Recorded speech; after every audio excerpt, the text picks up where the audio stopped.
So because ಅಲ್ಲೂ ಕೂಡ ರೈತರಿಗೆ ಪರವಾಗಿ ಒಂದು ಮೆಸೇಜ್ ಕೊಡ್ತಾರೆ.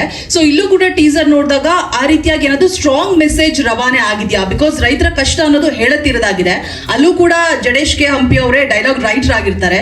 ಸೊ ಇಲ್ಲಿ ಅನ್ನದಾತರ ಪರವಾಗಿ ಒಂದು ಸ್ಟ್ರಾಂಗ್ ಮೆಸೇಜ್ ಏನಾದ್ರೂ ರವಾನೆ ಆಗ್ತಾ ಇದೆಯಾ ಅಂತ ಸಿನಿಮಾದ ಮುಖಾಂತರ? 100% ಇದು ಒಬ್ಬ ಪ್ರಾಮಾಣಿಕ ರೈತರ ಕಥೆನೇ ಇದು.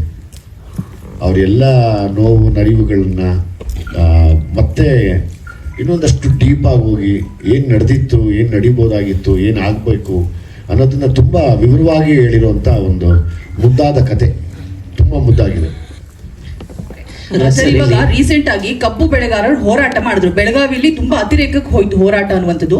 3,500 ರೂಪಾಯಿಗೆ ಬೆಲೆ ನಿಗದಿ ಮಾಡಿ ಅಂತ ಸರ್ಕಾರ ಮೀನಾಮೇಷ ಎಣಿಸ್ತಾ ಇದೆ. ಬರೀ 300 ರೂಪಾಯಿ ಮುಖ ನೋಡ್ಕೊಂಡು.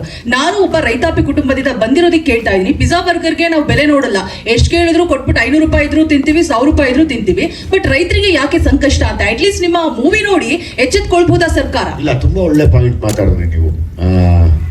ನಮ್ಮಲ್ಲಿ ನಾವು ಒಗ್ಗಟ್ಟಾಗಿ ಹಂಗೆ ಬೆಲೆ ಕಡಿಮೆ ಆದಾಗ ನಾವೆಲ್ಲರೂ ಹೋಗಿ ಕೊಂಡ್ಕೊಂಡ್ರೆ ಆ ರೈತನ ಮನೇಲಿ ಆತ್ಮಹತ್ಯೆ ಆಗೋದಿಲ್ಲ. ಅದನ್ನು ನಾವು ಮಾಡಲ್ಲ. ಮತ್ತೆ ಆನ್ಲೈನಲ್ಲಿ ಆರ್ಡರ್ ಮಾಡಿ ಬೇಕಾಗಿರೋ ಜಂಕ್ ಫುಡ್ ತರಿಸ್ಕೊಂಡು ತಿಂತಾ ಇರ್ತೀವಿ. ನಮ್ಮಲ್ಲೇ ಇದೆ, ನಾವು ಮಾಡಬೇಕಾಗಿರೋದು. ಈಗ ಸರ್ಕಾರದ ಜವಾಬ್ದಾರಿನೂ ಇದೆ, ಸರ್ಕಾರದ ಹೊಣೆನೂ ಇದೆ, ಇಲ್ಲ ಅಂತ ನಾನು ಹೇಳ್ತಿಲ್ಲ. ನಾನು ನೀವು ಹೌದು. ಇವತ್ತು ರೈತರು ನಾವು ಇಷ್ಟೊತ್ತು ಈ ಮಟ್ಟಕ್ಕೆ ಕೂರಕ್ಕೆ ನಿಲ್ಲಕ್ಕೆ ರೈತರೇ ಕಾರಣ ಅನ್ನೋದಾದರೆ ನಾವೆಲ್ಲರೂ ಅಂಥ ಸಮಯದಲ್ಲಿ ನಮ್ಮ ಕೈಯಿಂದ ನಾವೇ ದುಡ್ಡು ಕೊಟ್ಟು ತಂದು ಮನೇಲಿ ತಿನ್ನಬೇಕು. ಅದು ನಡೆದಾಗ ಮಾತ್ರ ಚೆಂದ. ನಾವು ಅವ್ರನ್ನ ಬಿಟ್ಕೊಡ್ಬಾರ್ದು ಯಾವತ್ತೂ. ಯಾಕೆಂದರೆ ಯಾವತ್ತು ನಾವು ಅವ್ರನ್ನ ಬಿಟ್ಕೊಡ್ತೀವಿ, ಅವ್ರ ಮನೆ ಒಬ್ಬ ರೈತ ಕೋಟ್ಯಾಂತರ ಜನಕ್ಕೆ ಅನ್ನ ಹಾಕೋ ಶಕ್ತಿ ಇದ್ದಾಗ ಅವನು ಆತ್ಮಹತ್ಯೆ ಮಾಡ್ಕೋತಾ ಇದ್ದಾನೆ. ಅದು ನಡಿಬಾರ್ದು ಅಂದರೆ ನಾವು ನೆಟ್ಟಿಗಿರ್ಬೇಕು. ಫಸ್ಟ್ ಪಾತ್ರಗಳೆಲ್ಲ ಬೇರೆ ತರದ ಮೀನುಳಿ ನಾಟಿಕೋಳಿ ಅನ್ನೋದು ಗೊತ್ತಿಲ್ಲ.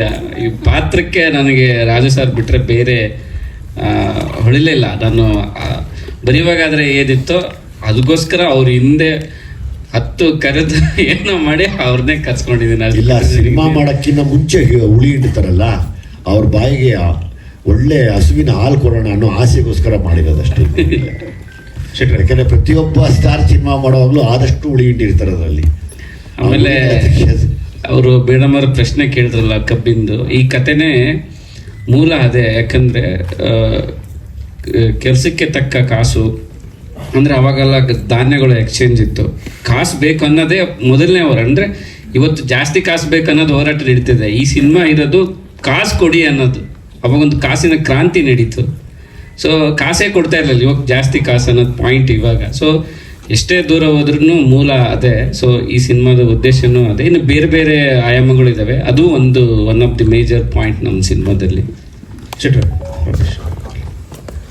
ಹಲೋ ಸರ್, ಲ್ಯಾಂಡ್ ಲಾರ್ಡ್ ಸಿನಿಮಾಗೆ ಬೇಕಂತಲೇ ಬಂದದ್ದ ಅಥವಾ ದಾರಿ ತಪ್ಪಿ ಬಂದದ್ದ ಸರ್? ಬೇಕು ಅಂತ ಬಂದದ, ದಾರಿ ತಪ್ಪಿ ಬಂದದ ಅಲ್ಲ. ಆಕ್ಚುಲಿ ನಾನು ಸೈಡಿಗೆ ನಿಂತಿದ್ದೆ, ಅವ್ರು ಹೇಳ್ಕೊಂಬಂದ್ರು ಫಸ್ಟಿಗೆ.